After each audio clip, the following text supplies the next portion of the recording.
Here we go.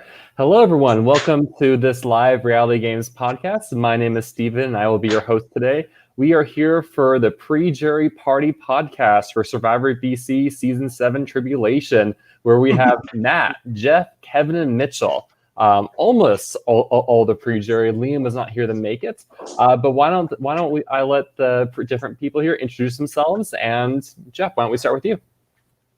Yeah, my name is Jeff. I was on season 5, result to be determined. I was also on season 7 Tribulations. I was the first and only pre-merge boot from Thyatera. And I visited the island of Pathos with dear Kevin here.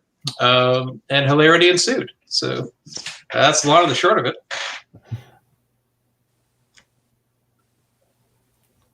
Oh no. Matt, you... Oh, everyone's frozen on my end. Okay, now, there you go. You're good, Matt.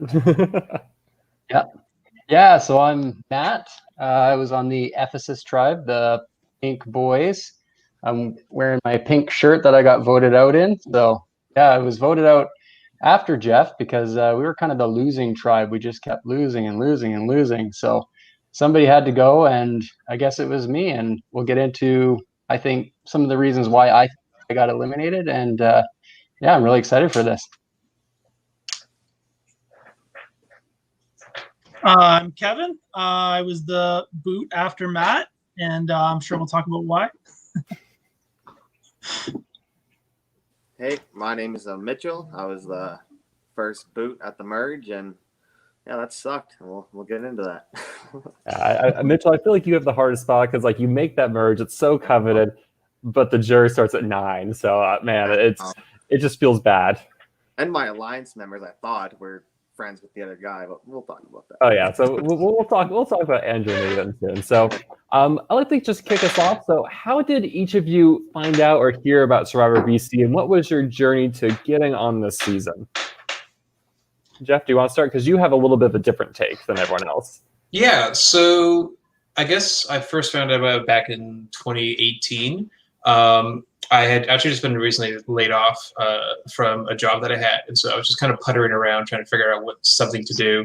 And I was reminded of this Survivor BC game. And luckily, he was still taking applicants for the game. I think it was 2 weeks before it started is when I submitted. And, he had a spot for me.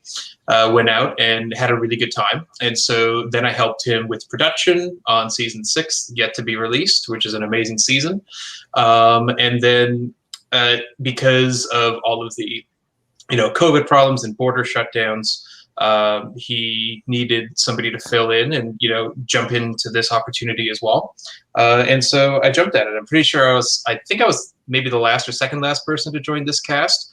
But again, I had a really great time, and I advise anyone to try and find an opportunity near them or even far away to Survivor Reelfoot's casting right now for next year. Mm-hmm. And I definitely recommend to anyone listening, go find a game like that. Matt, how about yourself?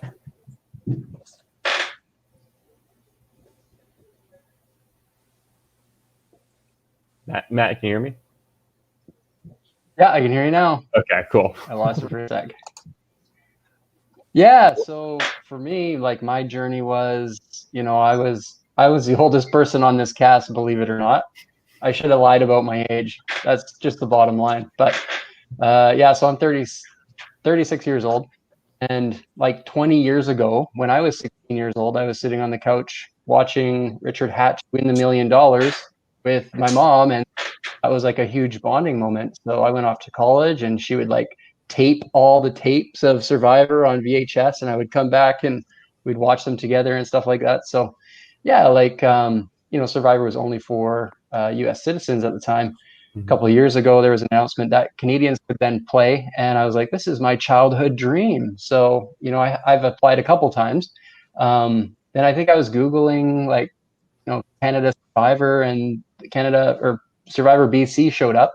And I thought, oh, shoot, this is pretty cool. I watched all the YouTube stuff, and then I realized that you can actually apply for it. So, yeah, I got to kind of fulfill and live out a childhood dream of mine through Gyra's Survivor BC. So it was pretty awesome. Kevin? Great, yeah. So I progressively found out about it as I entered the org world. The very first org I played in, Taylor St. Louis was in that org, and Trevor was actually one of the hosts of it. So I got my feet wet with the org world and that. Taylor told me about this Survivor BC thing that she had done, and the fact that she was the first boot as well. It kind of just helped me get through that first boot in that game. As time went on, I played a couple different orgs, and then I reconnected a little bit with Trevor, who's playing in an org that I put together. At some point, I put in an application for season 6, which I didn't either hear back about, or I submitted it too late, or I wasn't accepted. I don't recall, but later in that season, I was approached again, and the timing just didn't work out for it. So then fast forward to season 7, similarly, I got a message from Jara, and I think Trevor might have thought that I'd be, wanting to do it. And I definitely was. So when Jara reached out, I said, absolutely, yeah, I'd love to do that. It's, 45-minute drive from where I am. I'm not doing anything with my vacation time. So it was kind of perfect. And I decided to give it a shot. Yeah, for me, I've been watching Survivor for years, and I own probably 30 of the seasons on iTunes or whatever. And I've just been watching it, and I wanted to see if there was a Survivor Canada, so I was just kind of Googling, and Survivor BC popped up, and I was like, oh, what's this? So I started watching. Season 5 is the first one I started watching, actually. So then I started watching that, then I caught up to that, so I went back and started watching season 4, season 3, and stuff like that. So that's how I found it, and then I applied and got the call, and I was pretty excited to come out. I thought I was going to be coming out the farthest out of everyone, but I guess Luke, the winner, he came from Edmonton as well, so yeah, that's how I found it. So going into the game, did you all have ideas of how you wanted to play or strategies going into it? I know Jeff, coming in as a returning player, that's very different from coming in as just your first time, especially when you don't know how many returnees there's going to be. Yeah, so for me, there was a couple of things with that. One, being a returnee with a mostly new player, season can have its disadvantages because it's sort of an easy target. I don't think that's what happened, but there was also sort of the mystery of how well I did, right? Because it's not revealed, and I was truthful out there. But people could also say, he did better than he told us he did, or, he might have been a bigger threat than he's leading on to. So the shroud of mystery around that might not have helped, but basically my game plan going into it was to be really straightforward and honest with people, and to be somebody who was seen as useful to a majority of the group, somebody who would be a solid ally with, and that some of those things didn't matter because Jeff's in my corner, sort of thing. And so I was out there finding, money, and I was trying to help with challenges and think of different, strategies for the group. So I just wanted to be seen as somebody useful, in a way that outweighs any of the potential, negatives to a risk that I guess I posed. I don't know. I know maybe we'll get into this later, but I think one of my favorite moments with you, besides you and Kevin at Patmos Island, was when you were in the What's in the Box challenge against Stevie. I believe you put that rock in the box, and Stevie's like, do you have it? You're like, yeah, I do. And you shake it, and Stevie just kind of looks at you and is like, well, I want your box then. And you totally dupe them. And that was a pretty glorious moment, I feel, for you. Thank you. I'm pretty proud of that.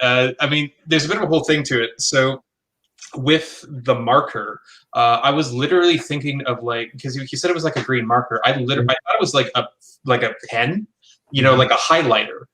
So that's why I think all right, it's gotta be I gotta put something fake that's heavy in there, so I could shake it and just bait him with it. And there was this rock that I had Mitch pick up for me, and I managed to sneak it in there. Little did I realize it's actually just a little piece of tape that would have made no noise if shown. So the correct answer would be to, when you open the box, to take the piece of tape out and stick it in your hand, and then show them the empty box, and then just reveal that you have it in your hand. But I just thought to myself, all right, if I can just trick him with some sensory thing, And thankfully, he didn't see it, or I guess he didn't hear that it was just a piece of tape, because otherwise that would have been nonsense at that point. So I was pretty proud of that there. As a viewer, I just thought it was like a little chip or something like that. I had no idea it was just tape, so I was duped. I had even seen it at that point, and how quickly he did it, I was confused. But by the time Stevie made his decision, I hadn't even put it together why it made so much noise. I'm going, why did that? It was a little piece of tape or something. Why did that make so much noise? I still hadn't put it together until it was revealed that he had been duped. So, like, kudos. That was brilliant. Yeah. Thanks. Because he kept asking me, like, do you have it in your box? Yes. Do you have it in your box? No. Do you have it in your box? Yes. I was like, what do you want? Like, so just shaking for him. I think production was really confused too, because they were like, because production was also like, wait, why did it shake? Like, why did it make noise? Hey, there's no rules against that to my knowledge. Yeah, I was always thinking of weird ways to, like, kind of not rig challenges, but to, like, work around the rules. I wish. So there's that one challenge where you have to, like, hold the cup and, you know, kind of knock the other person's over. If I had known there was a set out there, I would have played, because one, my thought was, all right, just take a hat and, like, throw it at your opponent and you might, like, knock it off, you know, the little platform thing. And my other thought was, if you took your shoe off and then, like, held it in your free hand, you'd gain a few inches of height on somebody. Or you could throw the shoe even at the cup as well. So I'm always thinking of weird little things like that to, you know, try to circumvent challenges. Matt, Kevin, Mitchell, for the three of you, since you aren't coming in as a returning player, but a first-time player to any live game, what were your thoughts or strategies, or how did you prepare before this? I'll let one of the guys below go first. I'll go first. Coming in, I didn't really know what to expect. I wanted to, like, I play a lot of hockey, so I wanted to take my, like, team camaraderie kind of thing into the game and just kind of, like, be like us versus them mentality, and our tribe versus their tribe. And I was able to do that, but it's just not the best game. It's like an individual game, so it's kind of hard to always do that. So at moments my strategy coming in was basically to try to not play the game, and I was successful at it for a while until I did the complete opposite of that. But that was my strategy going in, and going in, I thought, and what I was told is you could show up the night before or the following day. So I didn't know how many people were going to show up in the night or the next day. And I know that as there's a bigger and a bigger group, I become more quiet of a person. I'm less outgoing. So I was hoping that it would be a smaller group, or maybe a couple small groups on the first night, and that some way I would be able to find and just make personal relations with people on that first night. But when I got there, I was blindfolded and I sat there for like 2.5 hours, which made sense to me. I'm like, I guess everyone's going to start off on an equal footing. Yeah, that night zero, I was the same thing as you. I was like, maybe I'll show up the next day, because I had to come over on the ferry because I'm from Vancouver Island. So it was a bit more of a trek for me. Anywho, I get over there, and Jaira meets me in the parking lot. We do the COVID stuff, and then I go and sit there blindfolded for, it felt like 3 hours. I don't know. It was dark by the time we got our blindfolds off. But and I'm the exact same way as Kevin. So, you know, you pull off these blindfolds and you're looking around, and, like, I recognized Jeff because I had been watching that season 5, which was being released, and I recognized Tyler right away. Of course, I didn't really recognize anybody else, but and then, like, it's like, hi, I'm so-and-so, I'm so-and-so, and, like, I'm just totally reclusing because, like, I'm not very big. I'm not good in the big groups either. And they were doing that Night Zero podcast, and they were talking about, like, myself, Kevin, Liam, some of these other kind of quieter type people who are more like listeners and trying to, like, figure things out, I guess, beforehand. They were saying, like, well, maybe they're better one-on-one type. And that's totally true. Like, I was way better as, like, a one-on-one. The bigger group, like, that was a little bit kind of, like, out of my wheelhouse a little bit. So, yeah.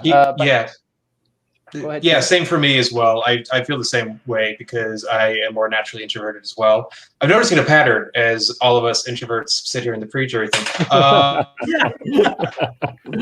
Yeah, I definitely felt that way as well, where it's like I would like to make, smaller bonds with certain people that are, laid back, chill people that I feel are solid and that I want to work with. And then on that night zero, I think I think the car was Luke, Mitchell, and myself. I think we were the last ones to arrive. Admittedly, I was told to be there for 9 o'clock. So if you sat waiting for 3 hours, it's kind of on me. But Everyone gets the blindfold. yeah, because then I put on my blindfold and like 5 minutes later, they were like, all right, stand up. I was like, all right, cool. But Me yeah, too. sweet life. So the thing with all 14 of us, sitting around, it's hard to have those like one-on-one personal conversations because you're worried about it being like, oh, there goes Kevin and Jeff, they're talking about poker or whatever. Like that's a problem if they're on the same tribe together. Like you can't do that, so you have to have this big kumbaya thing. And I try to present more of myself, but it's harder for me. I'm like Kevin and Matt in that way too. Like the larger the crowd, the harder it is for me to sort of integrate with it. So, Well, getting a bit back to that initial reveal of all the cast members, you end up having 4 returning players, Jeff being one of them. Kevin, Matt, Mitchell, had you put any thought to what you'd do if there were returning players, or did that immediately, like you say, oh, I want to work with anyone, or no, blacklist them, they're returning players, they know what they're doing? I thought there was going to be returning players out there just from like watching other seasons. It just, for whatever reason, I just thought they'd have people that have played before, but I didn't know who. I didn't know what to like really expect, so I just kind of went in blindfolded and hope for the best. Literally blindfolded. Yeah. Yeah, like to prepare for Survivor, like real Survivor, CBS, blah, blah, blah. I actually went and watched every single season, like 1 Wow. through 37, I think it was at the time. This was 2018, and I took notes and ended up listening to all these podcasts. I wrote like a 300-page book, and not once did I come up with a strategy for returning players. So when I saw Tyler on the mat, I'm like, oh my goodness, no, like, please, I do not want to have to deal with that. And sure enough, we get put on the Pink Tribe together the next morning. So, yeah.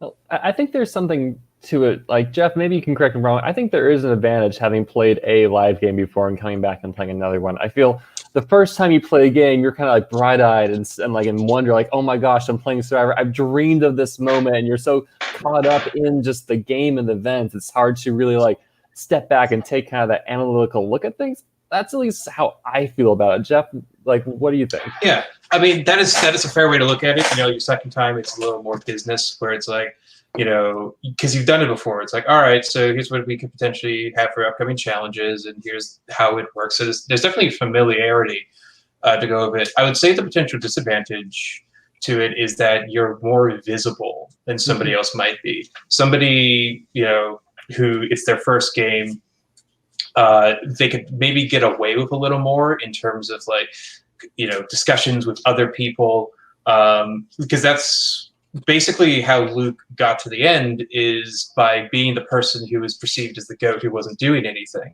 So as a returnee, you really have to basically you can't do as much because you're sort of at the mercy of other people being like, there's a returnee, he's up to something. So you really have to potentially like put the brakes on, at least in the beginning, to say like, hey guys, I got nothing up my sleeve. Like, I know the game, but also so do you. Like, we're playing a live reality game. Everybody here is very familiar with the show, at least.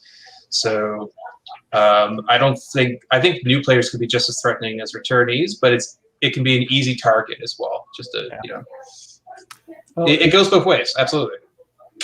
Is there anything y'all want to talk about that initial tribe reveal on that night zero, or do you want to just fast forward to the first full day when you're broken up into tribes?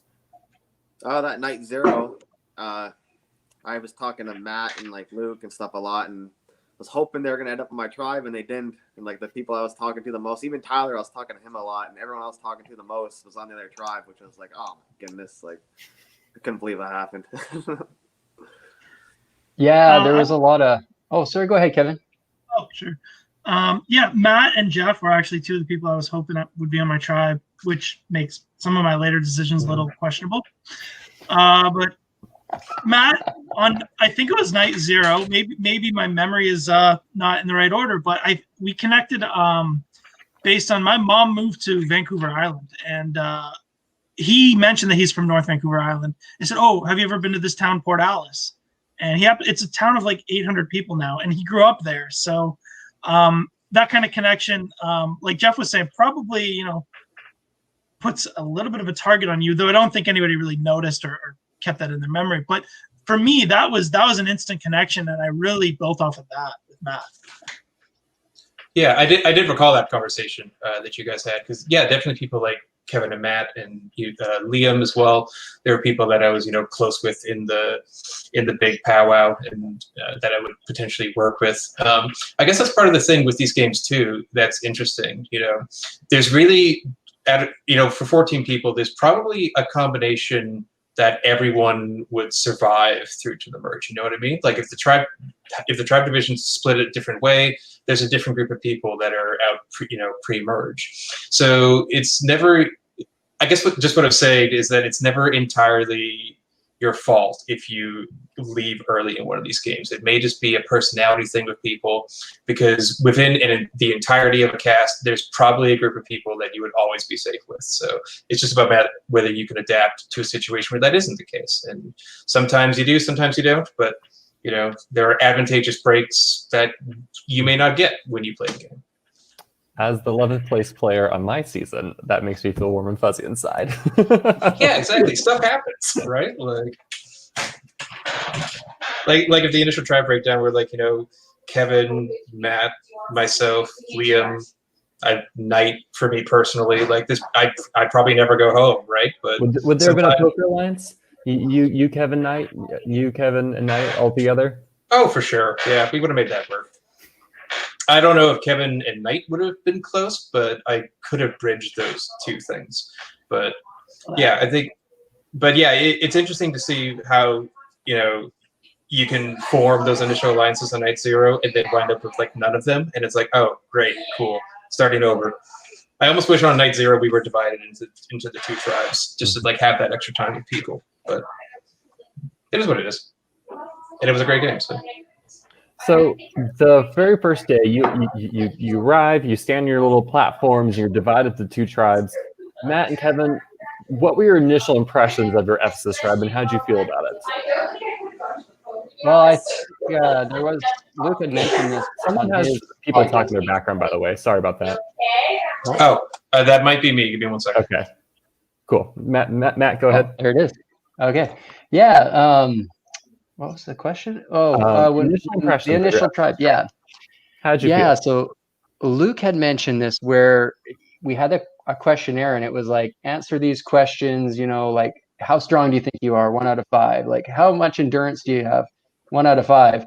And I said 5 for that kind of stuff, right? I said pretty low for math and stuff like that. But I thought, I'm going to be one of the beefiest guys out there. Well, we get on this mat, and I'm like one of the smaller guys, and to boot the oldest guy, apparently. I didn't realize it was going to be like a bunch of teenagers out there. No, it wasn't teens, but early 20s mostly. But so that was a little kind of scary, but I thought, well, maybe we have a chance, because there was other questions like math and smarts, these types of things. So I was hoping that Rubik's maybe Cube. the challenges would be, Rubik's Cube. So we did good on that, but still the bacon got me. So the challenge that will not be named, but we'll talk about it later. Kevin, what about yourself? I mean, we were asked, what do you feel about your tribe? And I was trying to give a genuine answer and show some confidence in the tribe. But I think right from the beginning, I started just kind of comparing notes on different body types. And I was a little worried.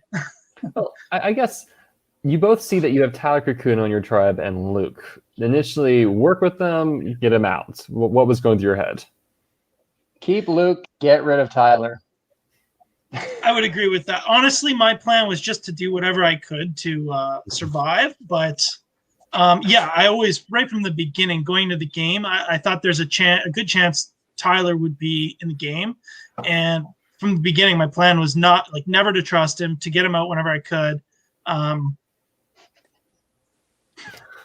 We'll be able to talk more about that arc later. Yeah, Mitchell, maybe I'll learn a few things from this.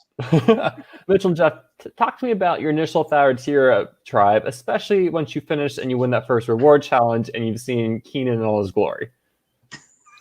Oh, Yeah, did that. That was like, what the heck was that? That was shocking. I mean, how could you not love the Hog, right? Like, Oh, he's a legend. I don't know what to tell you. Like, yeah. Sorry, every time I blink, I see it again.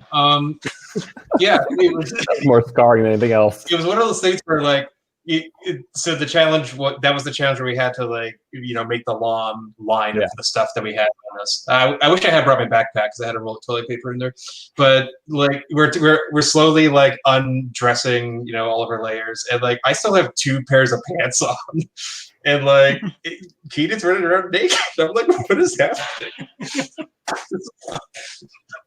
It took him 2 seconds to make that decision. He didn't discuss it with anyone. He's just like, okay, Yeah. here it is. Like, And so I think there was like 10 minutes left of that challenge. It may have been 2 hours for all I know. I think time slowed down. He undressed very quickly, from what I remember.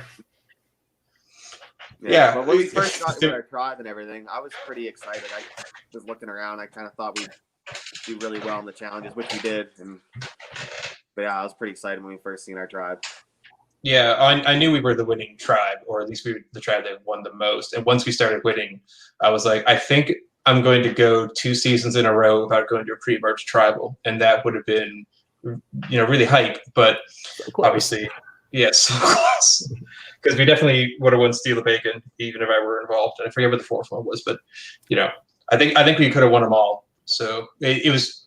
I really liked our tribe. We all got along really well too. I genuinely enjoyed everybody's company there. We would just sit and talk and, idle hunt and stuff. And it was we really vibed, as everyone would say. Yeah. Kevin, you had something you wanted to say? Oh, I was just gonna explain this when I found out Keenan was ass naked, because I didn't know why people were laughing, and I was looking down, kind of pulling a shoelace out of his shoe. And I hear all the laughter. And as I look up, he's squatting down. He's like 6 feet away from me with his bare ass and like stuff hanging down. So, yeah, for the first day and a half, I couldn't stop laughing every time I thought about it. Even to this day, it was awesome. The first time I saw it,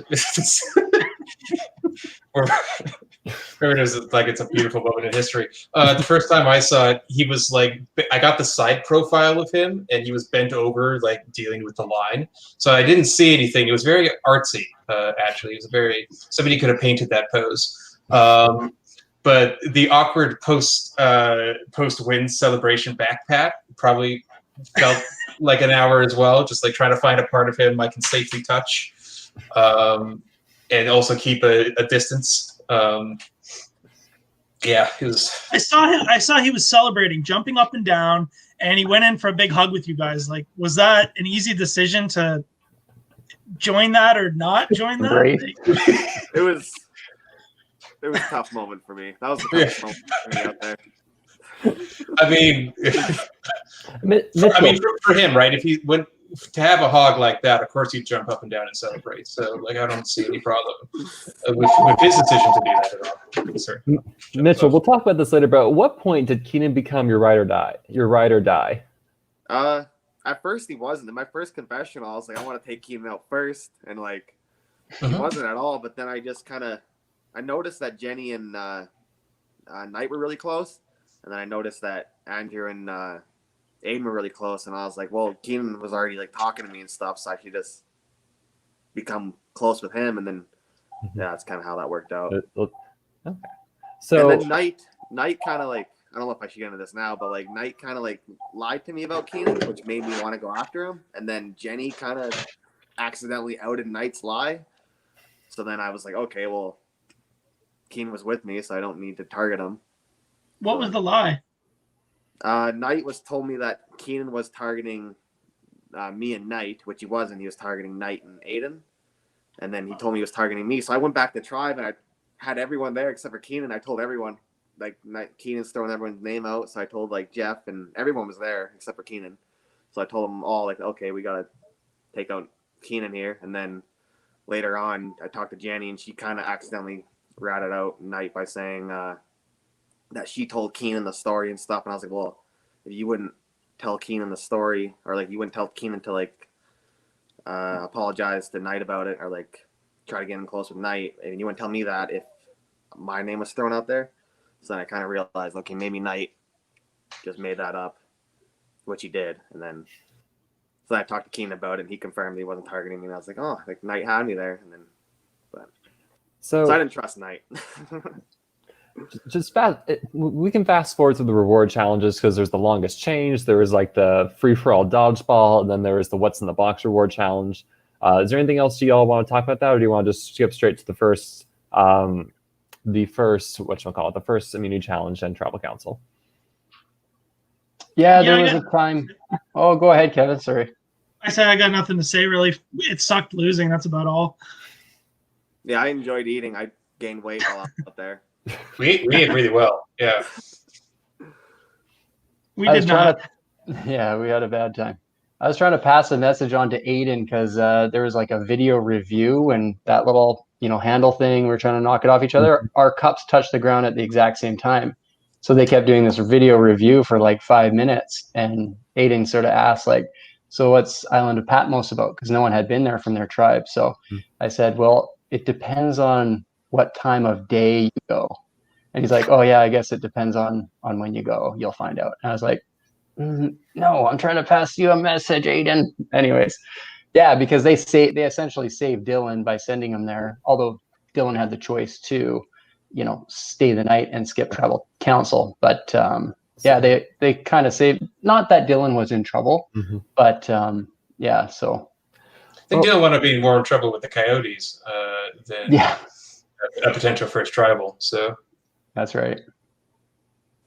Well, so you all go to the first immunity challenge, the sacrificial lamb challenge. Jeff and Mitchell, your tribe wins. Why did you all end up picking Dylan to go to the Island of Patmos? Did you have any say in that decision? I honestly didn't want to pick Dylan. I wanted to send Tyler, but everyone was kind of saying shouldn't send Tyler because maybe he'll get the advantage or whatever. But so I just kind of sat back and let everyone else kind of just voice what they wanted. I didn't really care too much, but I wanted Tyler to have that target or whatever. Yeah, I think the idea was we speculated that Dylan was working with Tyler, and that sending him and maybe Dylan getting targeted as a result would weaken Tyler, but not potentially give Tyler an advantage if that is what's out there. So I think we just kind of, leveled ourselves, to that decision as opposed to just sending Tyler. So after the first challenge, Dylan's at Island of Patmos. I remember in the Facebook group, there's a picture of the Ephesus 6 just kind of sitting around, like waiting for Dylan, who just never comes back. What you all had the whole night to figure out who you were going to vote off before we went to tribal council the following morning. What happened that night? What parts did you all play in it? And ultimately, was Liam the correct boot for your game? I think both Matt and I can agree that we probably could have gotten farther had we kept Liam. But then again, I don't know. Liam was trying to maybe more for me than Matt, because Liam was throwing a little bit of shade into Matt's game. Earlier in the day when we were playing like third reward competition, I think Matt at some point just started going out and walking into the woods a little bit, maybe to look for bucks. I don't remember, but we were all taking a nap at the time. That's what it was. We all kind of just were taking a nap. We were tired of losing. Started taking a nap. And then as I kind of just woke up a little bit, I could see somebody was in the woods. So I looked a little bit out. I saw it was Matt. And then I kind of just laid back down. But Liam caught my attention, caught my eye. And he goes, what's Matt doing out there? And I was still in this part of the game where I'm like, I'm not going to talk any strategy until I absolutely need to. I don't want to put any target on my back. So I said, is he, I don't know, taking a piss? And he goes, he wouldn't go that far out. So right away, I already started feeling like, okay, other people are talking game and they're talking game to me. That's a good thing. it quickly flipped over to Liam later, and maybe Matt. We all kind of walked out at a certain point after that competition, which is when we did start talking about who would be the target, I guess. Yeah, so that is the truth. I went for a little nature walk, and I wasn't really looking for anything. I was just honestly trying to explore the area. Like I grew up as like a Boy Scout type thing, and like going to explore was really cool, and I just wanted to see what the forest looked like. But I guess you can't do that in Survivor. Maybe I didn't write that in my book. I don't know. But anyways, that was a mistake for sure. That did obviously put some kind of target on me. So just before we went out to that immunity challenge, we knew that it was going to be an immunity challenge. So like Tyler came back to like me and Dylan and Stevie and said, hey, if things go south on this, are we all good? We'll protect each other, right? And it was like, that was the first time anyone had really talked game to me. So I was like, yeah, of course. So I felt like we were in sort of a loose, like 4-person alliance at that point.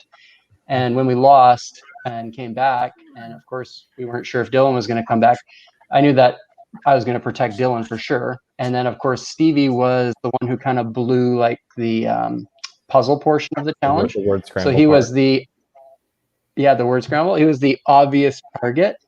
So after we sat around for a little while, he said, well, I'm going to go kind of look around for some bucks, because there was these BC bucks and you could buy like candy and a tarp and rope and all this stuff. Candy. So candy, yeah. We decided to all go out and like sort of look for this, the bucks. And Stevie sort of wandered off on his own. And I thought, okay, if I don't take control of this vote right now, it could be me, or it could be Kevin, or it could be any, like Stevie or any of these guys. So I just went to Stevie right away and I said, hey, listen, if you hear your name come up, don't worry about it. You're not the target tonight. You're not going home. Just keep acting the way you are. You're doing perfect. And so he sort of wandered off. And as soon as he wandered off, I turned around to the bigger group and I said, yeah, I think the easiest vote here is going to be Stevie, right, guys? Yeah. So we all agreed Stevie was going to be the vote. So I think everyone was kind of cool with that. I again caught up with Stevie and I said, hey man, like, I don't know who it's going to be, but this, that, and the other thing. Tyler shows up and Tyler says, Liam threw your name out there, Matt. So let's get Liam out. And I'm like, yep, sounds good to me. Like which was weird because I thought that me and Liam kind of had a little relationship, because we had actually met in the parking lot before the game. And then we ended up being on the same tribe and we slept not together, but side by side on that night 0. Yeah. So, I thought that I was a little closer with Liam than I was. Anyways, so then I caught up with Kevin and Luke and I just said, okay, guys, the vote's actually Liam. And Kevin's like, what? Are you sure? Because I think Kevin liked Liam as well. So, but I just said, yeah, like Liam threw my name out there, so he has to go. And yeah, that the rest of that night was sort of us lying to Liam that it was going to be Stevie. And the next morning, like, it was a straight up blindside. He did not see that coming, and he was mad. That's probably why he's not here today. But Liam, if you're listening to this in the future, we love you, man. Like, really, it was nothing personal. It was just that if it wasn't you, it would have been me or Kevin or whoever, right? So somebody had to go first. In this alternate universe where you think you want to keep Liam around because he's good for longevity of your game, who do you push for? Tyler? Yeah, we could have got Tyler out that first night. Honestly. It was I think it would have been good for my game. It's just he's the center of attention. He's controlling everything. How do you do that? Mm-hmm. Like, especially I knew it would be tough to get myself in, and actually finding out that there was a conversation before the immunity challenge is not surprising, but that's the first time I actually heard about it. So I had not talked or heard about anybody being a target, aside from Liam leaning over to me when we had our nap, until after Tribal Council. So I'm not super surprised to hear that. But where was I going with that? I knew that people were going to start right there. the game. I'm not surprised that people were talking game and I didn't know about it. My plan was always just to like let other people play the game. And I think between me and Liam, that's what did Liam in. He was trying to talk game and I was just sitting back like I had no strategy at all. And that was my plan going in. So it did get me past the first boot at least. Mm-hmm. Oh. So while this is going on, Jeff and Mitchell back at Thyatira, end of the full first day, beginning of the second day, had you each been kind of engaging in strategy, or was it similar to? Was it one of the cases where no one was willing to openly strategize until the ball dropped? You lost that first immunity challenge later in the day. For me, all it was like kind of like I got you, you got me kind of thing. Like I talked to Jenny and Andrew and Knight and Keenan, just kind of like I got you, you got me, and then Keenan was even trying to put like a 5-person alliance that like never had a vote together, but he was trying to put it together. And that we fell apart before we even went to tribal council, before we even had a vote. So that wasn't the best alliance ever. But it's supposed to be me, Jeff, Jenny, Andrew, and Keenan. Mm-hmm. And then we just kind of kept playing and kept hanging out, and it happened. And Yeah, we had a couple of brief conversations like that. We played this one game called Signals. It's like a card game, and so it's played in partners. And so every time a partnership needs to make a new signal, they'd go walk off, which wound up being a lot of time for oh yeah, I got you, we're good, right? Mm-hmm. Eden was playing pretty hard that day. He came up to myself and was saying oh yeah, you, me, Andrew, Jenny, we'll do it. And then later on, he was like, "Okay, we're adding Mitchell too. Mitchell's it." I was like, "Oh, okay, got it." And he wanted we're in broad open daylight, and he wants me to shake his hand and stuff. And so me not wanting to shake his hand probably came really, really standoffish to him, where it was I was just trying to be hey, let's protect the secret, man. But he would come up constantly throughout the day and do that. So he was playing pretty aggressive. But I was happy to be part of that alliance, which wound up being one person from each of the 3 twosomes that wound up forming, and myself. So that alliance was doomed. But it was a nice thought to start. And then when, I guess we'll get to it at our tribal council, when he comes to me and is like, "Okay, the target's Jenny." Then I'm like, "Wait a minute, but you just flipped on the alliance we just formed. What happened? We haven't even voted yet." So anyway, minimal strategy talk, but there was more stuff going on in the night that I slept through, unfortunately. So it's the second full day. Liam is voted out pretty much unanimously. He casts his vote for Stevie and is blindsided. You then go to your first reward challenge of the day, the Idle Hands Challenge. I know, Matt, you talked about it a little earlier, but Thyatira continues the streak, wins the challenge, and Mitchell and Jeff, as your tribe, you have to pick one person that's in the Patmos Island, and you all end up picking Kevin. How come? I think at that point we believed that Kevin was tight with Tyler. So it was all against Tyler. Every move we made was a shot at Tyler in a way. Yeah, I'm not sure. I'm trying to remember what our reasoning might have been. I think maybe after that, once we saw Liam go, I'm the opposite. I thought that Kevin might be on the bottom if somebody like Liam went, because we were figuring the whole tribe was going to be. That is why we switched. Why we wanted to do it. We wanted Kevin to get an idle and possibly idle out. Oh, you really got your wish.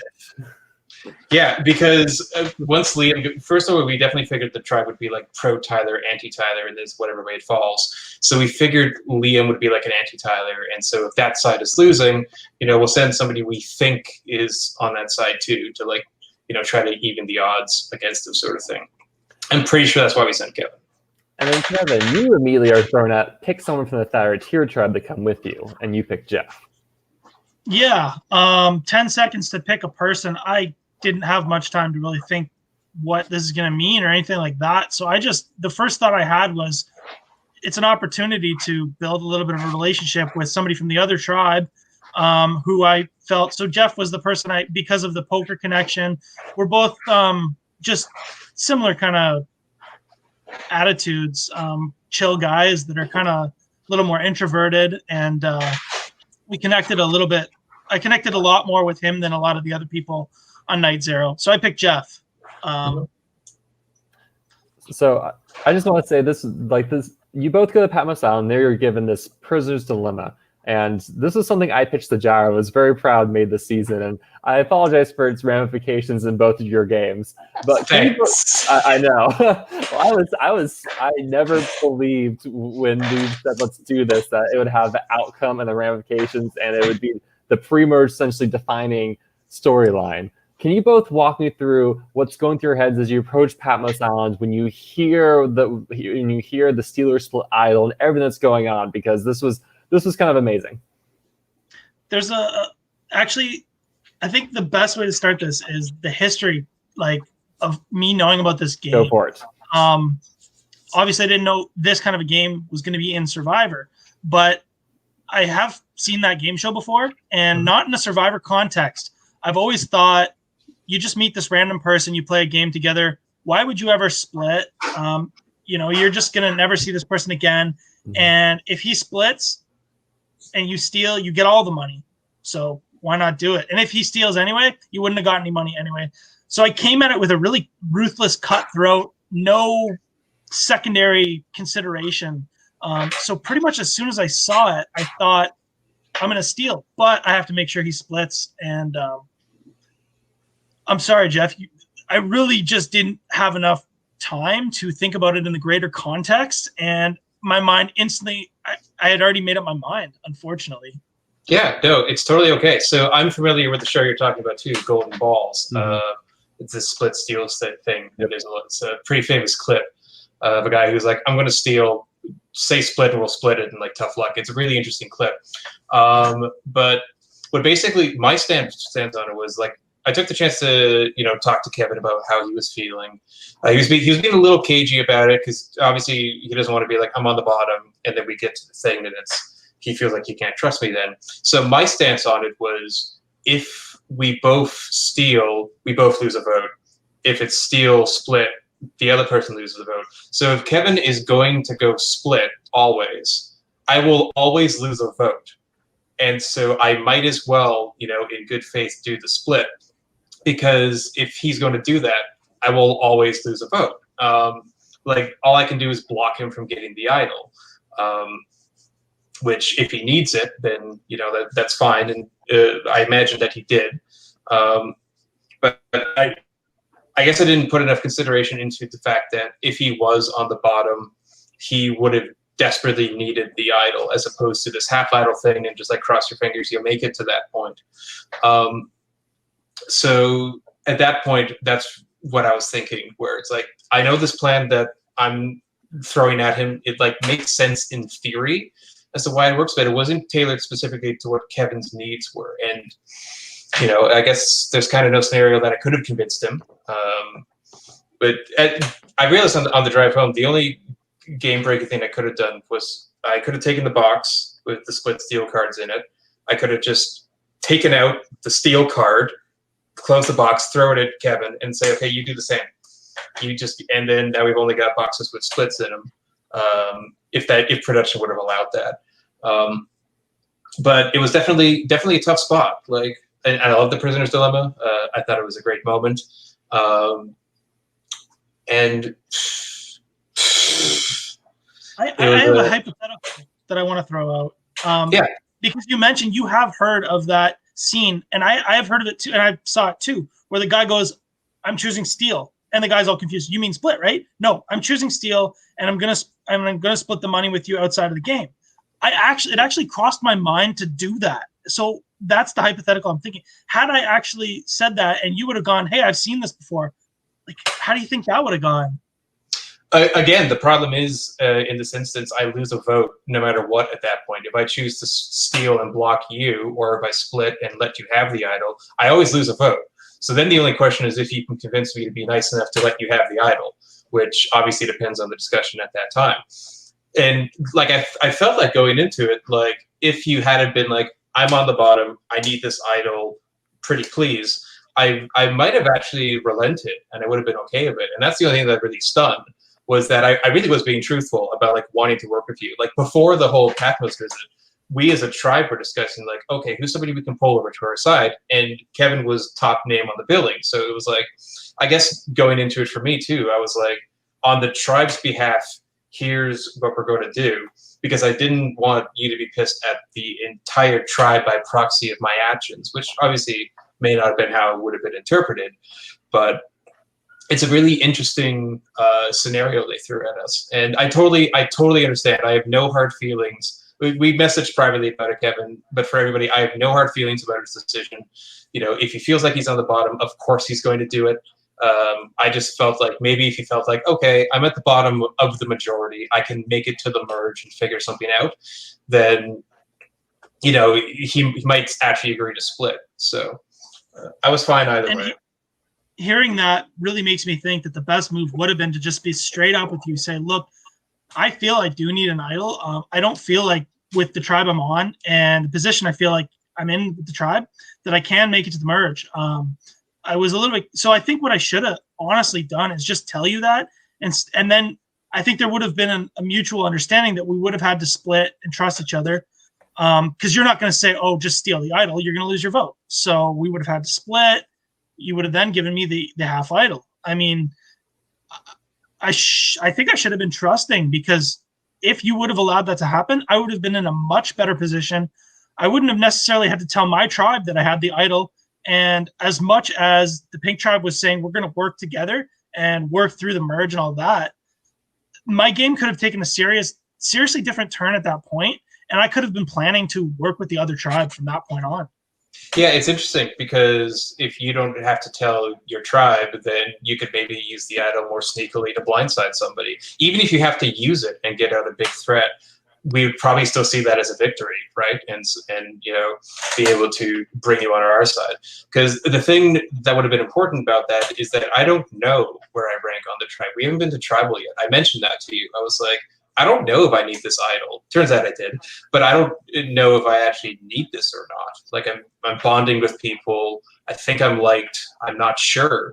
So in a way, you could have almost used that, not security, but lack of uncertainty. The uncertainty. You could have used that to be like, yeah, you're right, Jeff. You don't know what's going to happen, but I know I'm on the bottom. And just form a group of 5 to survive the vote when you don't get to vote at the first tribal, and you know, I'll see you at the merge sort of thing. That probably, I don't know, I still can't get, obviously I probably still don't make it that far just because of the tribe, but that probably in theory works better.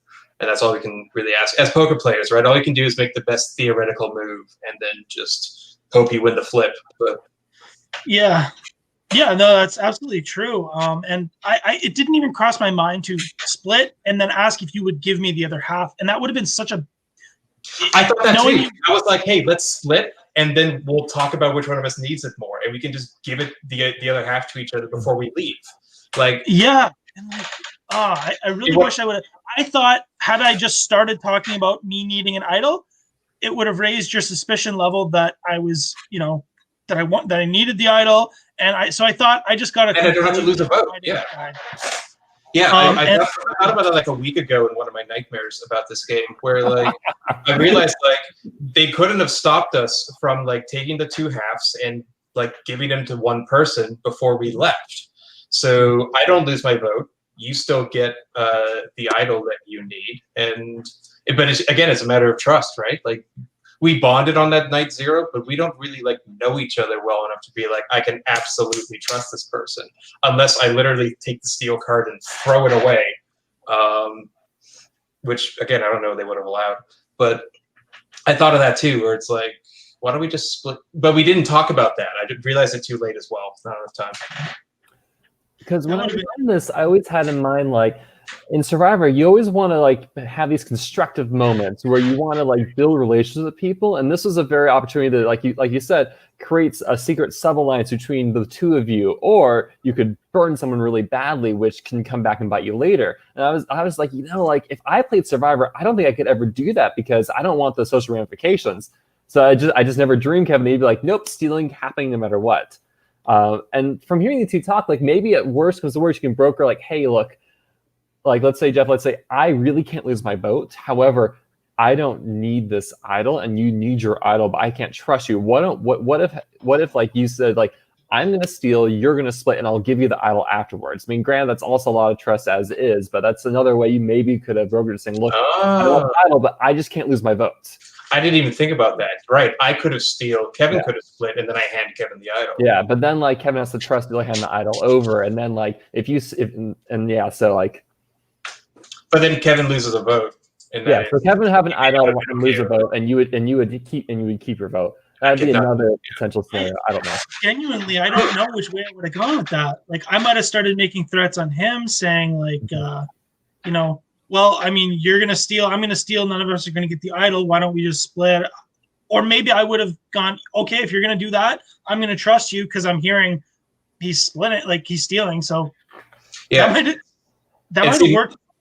Yeah, that would have worked, because my thoughts were like Steven too, where it's like, in theory, you wouldn't want to burn somebody. But I didn't factor in like your specific situation, that I could have gone like, okay, so like level 1 is to be like, all right, we're going to stay friends and split this idol, la-di-da. But level 2 is like, okay, but Kevin needs the idol. And if he needs it, I'm going to lose my vote anyway. So then level 3 is like, all right, how do we broker a deal where like no votes get lost and you get the idol that you need? We just didn't get to that point because I was so stuck in that mindset of like, of course he's going to split.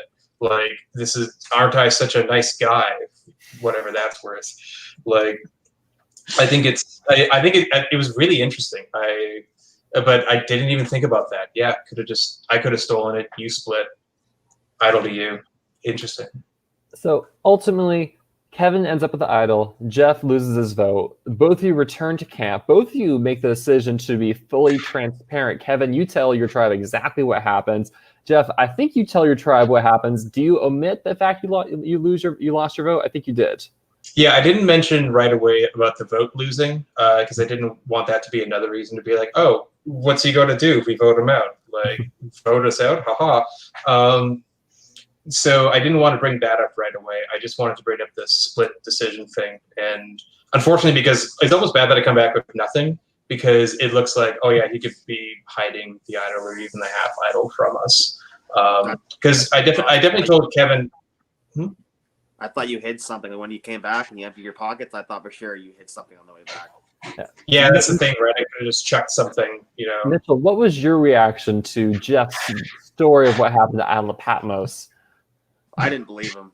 He was telling the truth, like basically sort of the truth, but I didn't believe like the whole story. I thought he had an idol. I thought he had like an extra vote or something. So I thought the story was true, just reverse. I thought like he was in Kevin's shoes and Kevin was in his shoes. And Matt, back at the... Oh, sorry, Jeff, go ahead. Sorry, yeah, because the problem is, like, if I were to lie, I'd have to think of a reason why it has to be Kevin and I going, because it was the only two-person one.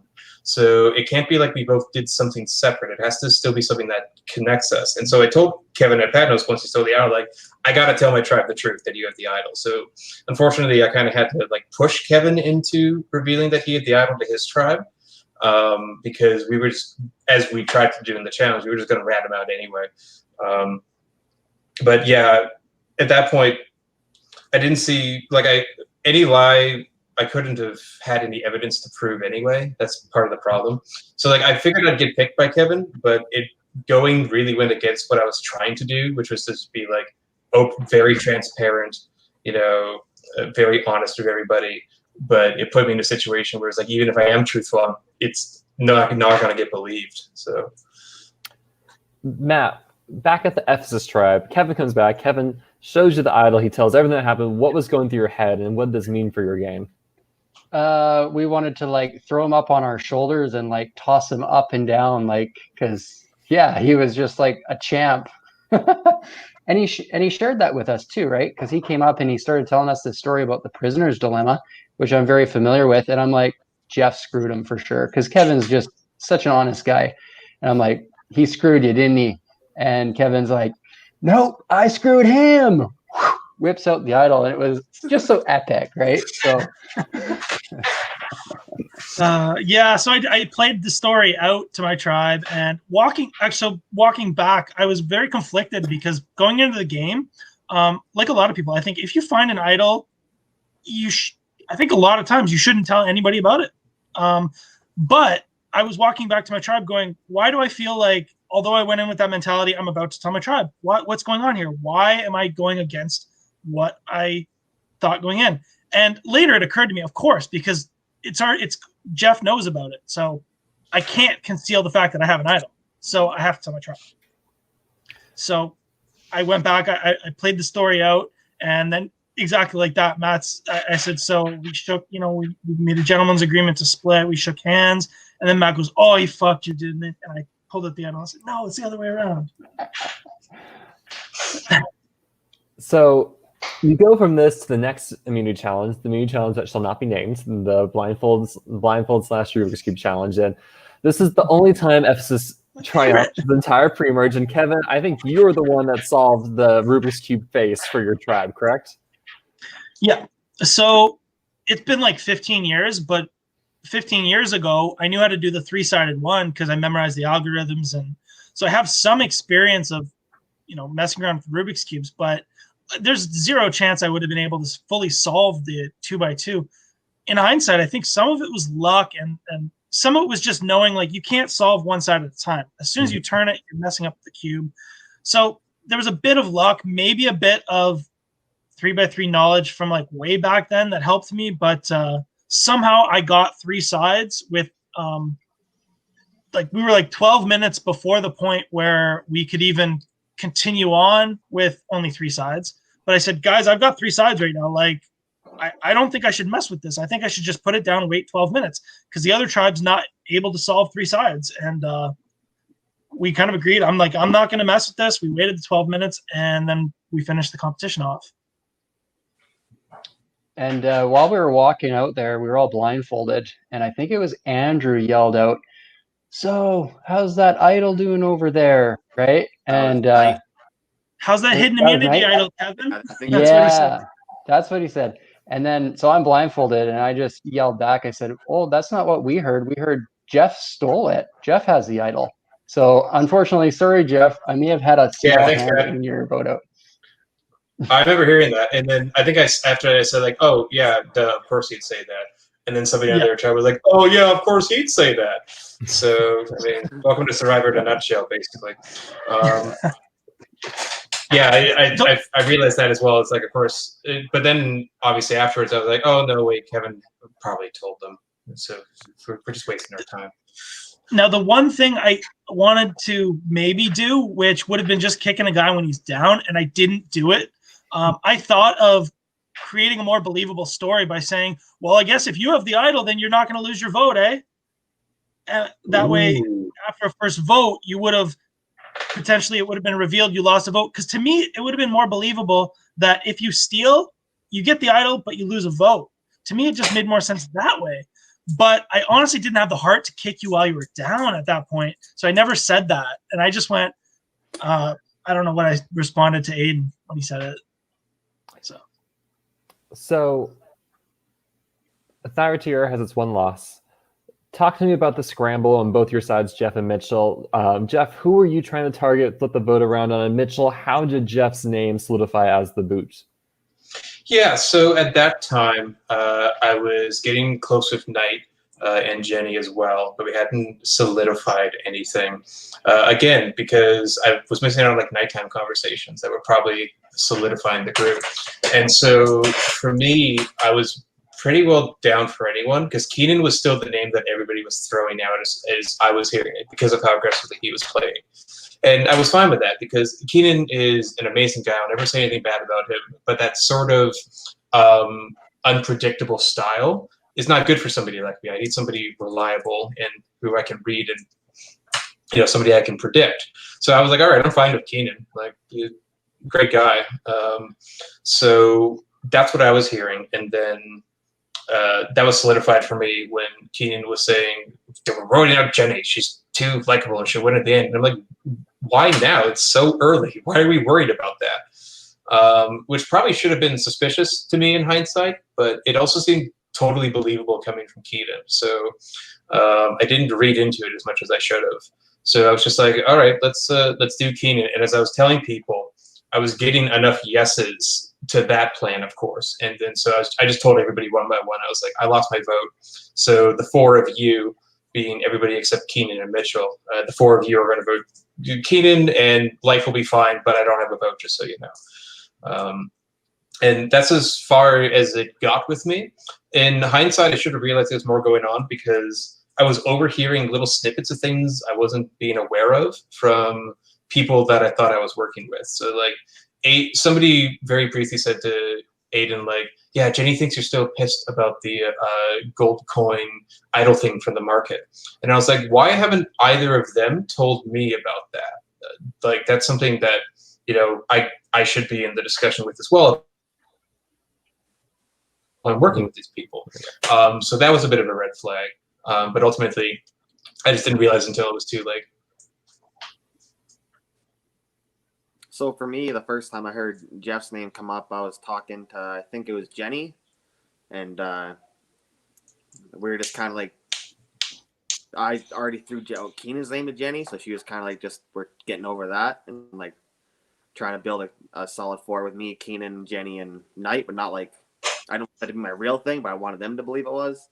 So when Jenny was saying Jeff, I thought, okay, that's sweet. And then I knew that Andrew and Aiden were close, so I thought, okay, I can do with them. So I just wanted to put myself in the middle. I didn't want to vote out one of their partners. So I just thought, okay, well, Jeff will be the easy one without having to go after someone's like partner in a way. Mitchell, in your mind, at this point, had people really paired up? Was it you, Keenan, then Knight and Jenny, then Aiden, Andrew, then Jeff was the lone wolf? I knew that Knight and Jenny had like they were really close. Like they slept together. Like, they slept right next to each other. They seemed like they were really friendly. And then Andrew and Aiden, like they were like they had like a friendship coming in. I didn't know that, but they were already like really chummy. So you can kind of like see that. And then I just like I was kind of intimidated by Jeff in a way because like I seen him play before. So I was watching his past season. And like where he's like talking he was exiled by himself and he was out there talking by himself for a while. So I was like, okay, this guy knows the game really well. So I was like and he's a returning player. So I was kind of okay with him going. So I wanted Keenan to be my ride or die. So I kind of thought it might've been Keenan, Jeff, or Jenny, that first one. I didn't know who. That's interesting. I wonder if Jenny originated the idea to vote me out because I would have been totally fine to work with Knight and Jenny. Knight and I had a lot in common, you know, both from Kelowna, both poker players as well, and we both thought about the game really similarly. So I'd be surprised if Jenny was the one to actually start that because I was, you know, friendly with her too, and like that threesome could have been a thing. That's really interesting. During the I think that's the first time I've ever been called intimidating in my life. I'm like 240 of flat over here, so thank you, I guess. Welcome.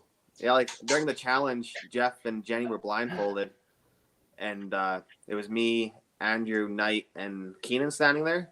And then like we realized we're about to lose, so we kind of grabbed Jenny and pulled her in. We're like, hey, like while Jeff was standing there, and we whispered to her like, hey, we're gonna vote out Jeff tonight. I don't know if you do that, Jeff, but yeah. Well, I'm starting to wish I had taken a crack at that Rubik's Cube. Yeah, and then so then that was kind of how like I knew like it was gonna go through just because like Knight was the one that kind of pulled Jenny over, so I knew that Jenny and Knight were. I guess Knight didn't even vote for Jeff, but I knew that plan was gonna go through.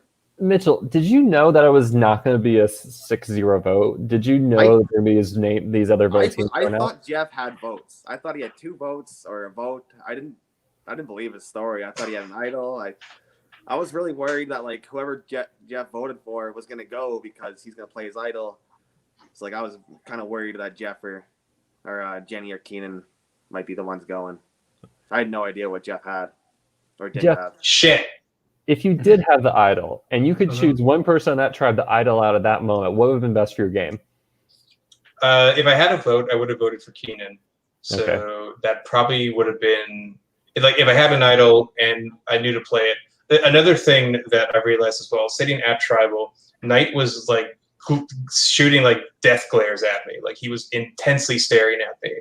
And I think we haven't talked about it, but I'm pretty sure that was Jeff, if you have an idol, play it. stairs because like he did ultimately want to work with me. He was put in the spot of like, do you vote out somebody you're close with? So I think he would have been okay if I did idle at that point. So if I had an idle and a vote, Keenan would have gone 2-1 in that spot. Again, I love Keenan, but I think as maybe the merge people realized, there's an unpredictability that might not have been as beneficial to them as somebody really readable. Because like I would have had to have been continued to be straight up with people until I could make like one move, like late merge, and that would be it, because I would just get called out, any earlier than that. So I definitely wish I had taken a look at that Rubik's Cube. I was hearing people say it was a 4x4, not a 2x2, and so I was like, oh my god, it's even harder than a 3x3. Of course, no one can do it. Yeah. Well, let it be known there will never be a Rubik's Cube on any Survivor BC challenge ever again. You'll never have to relive the trauma if you ever come back, any of you. In fact, can I I'm advocating eulogize for a 1x1. That's the Rubik's Cube. That's up my style. Can I eulogize the Rubik's Cube quickly? Sure. Yeah, so I know everybody sort of dumped on it, and I know Jared knows it was like a my bad thing. Here's what I'll say about that in general. A lot of times when, I know the temptation is there because on Real Survivor, the relay, it's always a relay of like mostly physical and then a puzzle at the end. The problem is those challenges almost always come down to the puzzle. Because the puzzle is the thing that takes the longest, you can gain or lose the most time. Even in like the first immunity challenge, that end of the world word scramble thing. Like Mitch and I crushed the tossing throwing thing and maybe gained like 2 minutes. But like that puzzle, like you could gain or lose like 30 minutes to an hour easy, just whether or not you can like solve it or not.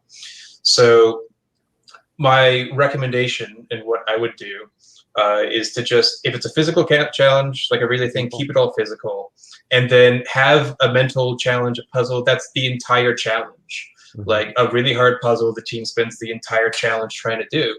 Like give both teams like a 2,000 piece jigsaw and be like, go, like solve the puzzle. Like it'll take forever. It's a mental endurance challenge, and it will get solved. Like jigsaws can be solved. Or one other option is make there be a physical aspect to the puzzle challenge itself. I know we can't do this in Survivor BC, but you see in Survivor Australia or the US, you have those giant puzzle pieces for the 3D block you have to build, and players to hoist them around. Like that's a way to kind of meld those two elements together, I feel.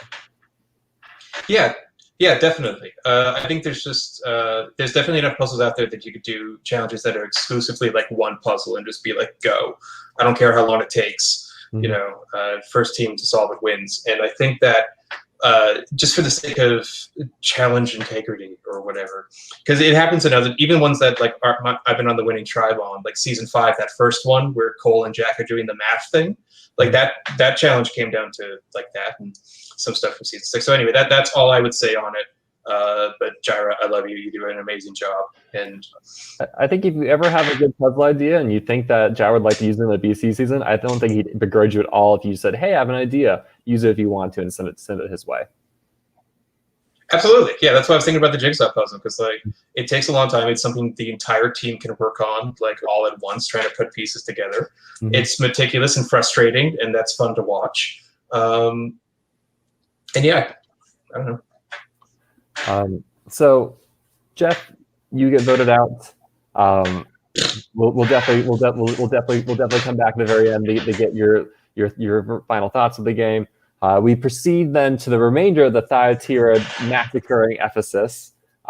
We go to the Hot Pursuit. Kevin, you compete in that with Tyler, and you lose tonight. And Aiden, and unfortunately, only Tyler gets to go to McDonald's, I believe. I don't know if you ever want to say anything about that, or do you want to go straight to the Steal the Bacon challenge where you all lose immunity? I'll keep it quick, but the one thing I was very surprised at, I mean, we knew we weren't going to win. But Tyler being a tall guy and me being, 40, 50 pounds overweight, somehow Tyler started at the beginning and you were dragging it out of him. I was dragging him by the end. I don't understand how, like, a guy who's 6-something and skin and bones can get so outrun by me. Maybe he just didn't try because he knew there was no chance. And I gave it my all because, what the hell? Steal the Bacon, I don't know if you have any comments, or do you want to skip straight to the scheming and plotting after that challenge, Kevin and Matt and Mitchell? Well, the Steal scheming and Bacon, plotting I did enjoyed that start. challenge. That was my challenge. That was your Wish I challenge. had been there for that. Yep. Yeah, I dominated that challenge. Who were you up against? I played against Matt twice and then Dylan once. Wait, Matt, did you put yourself a 5, you said, for physical strength? Yeah, because I thought that I'd be pretty. Like, I thought I'd be one of the beefier guys, but I guess I'm not. I wasn't. I didn't put myself at 5. I was a 4. I'm pretty sure. I didn't even like. I didn't know it. I didn't know who I was playing against. It was hard to like rank yourself off like a scale where you don't know where the top and bottom. So you know what I mean? It was weird to rank I yourself guess. in that. So Yeah, Kevin, so one thing about that hero challenge, though. Tyler left, and it was actually kind of like a cool time because a lot of the time Tyler had been kind of like controlling the conversation around camp. Like, We caught he just that. kept talking and talking and talking. He's good at it. Like that's his strength. Like, he can sort of keep the conversation going. So, but I think he doesn't know to include other people. So basically him and Dylan sort of went back and forth for like 2 days straight, while like me, Kevin, Stevie, Luke were all kind of like laughing at the jokes, and maybe once in a while we'd throw something in there. So when Tyler left, it was actually really cool because we actually got to like know Stevie a little bit more, and like Stevie was telling us like this totally in-depth story. Dylan, same thing, and like Kevin as well. So yeah, it was kind of a cool time to not have Tyler there. And I guess that sort of started to like solidify in my mind, like, okay, you know what? I think if Tyler's gone, this game can kind of open up to all of us, and we can kind of play our own game instead of feel like trapped at camp, like Boston Rob's controlling it, sort of, which it never felt like that. But you knew that you weren't allowed to leave and go talk to people because you knew Tyler was going to be like, oh yeah, he's gone. He's gone. Yeah. so One I thing forgot. to So mention Kevin, about that.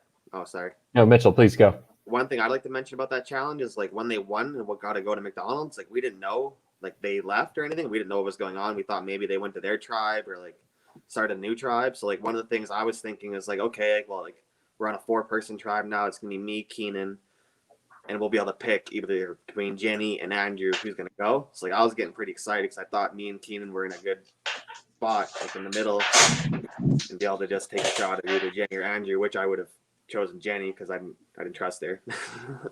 I think we were all planning for a swap at that point, and I really think like, oh man, when Tyler was gone, why did we not get on the same page, Matt?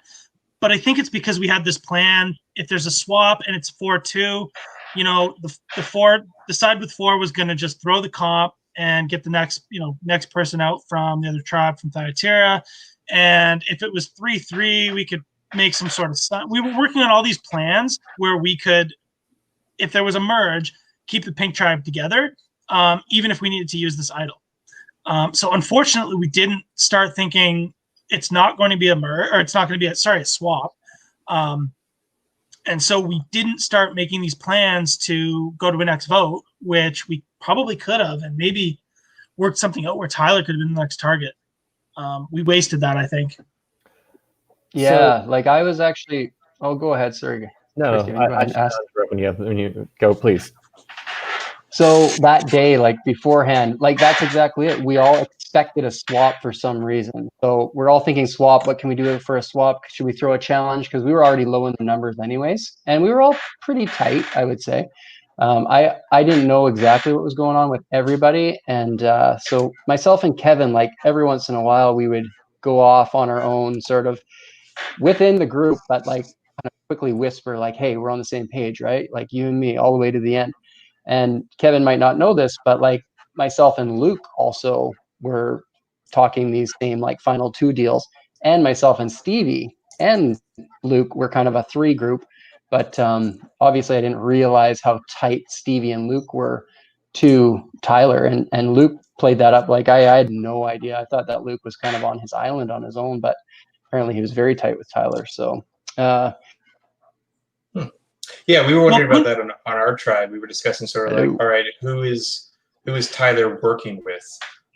We suspected Luke, and we thought like Dylan and Stevie, and we said like maybe Matt is in that too, or like maybe one of them is not and Matt's in, sort of thing. But we suspected Tyler and Luke were working together. And, we thought Dylan was for sure, and we just weren't sure about like Stevie and Matt, sort of thing.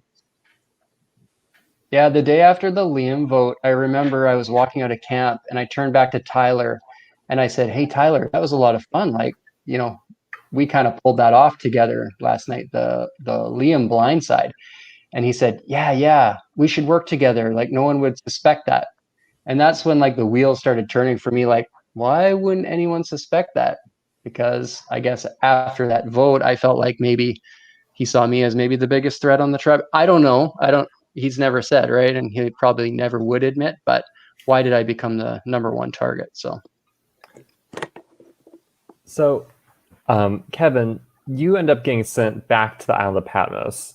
Yeah. And there you were offered essentially a vote revealer where you could force someone to vote publicly. However, in exchange, you had to. Is this not what you were offered? Okay. No, I was given the option to throw. I had to write everybody down in order of how much I trusted them, and I was given the opportunity to throw an extra vote on the person in my tribe that I trusted the least when they were at the next tribal. Mm-hmm.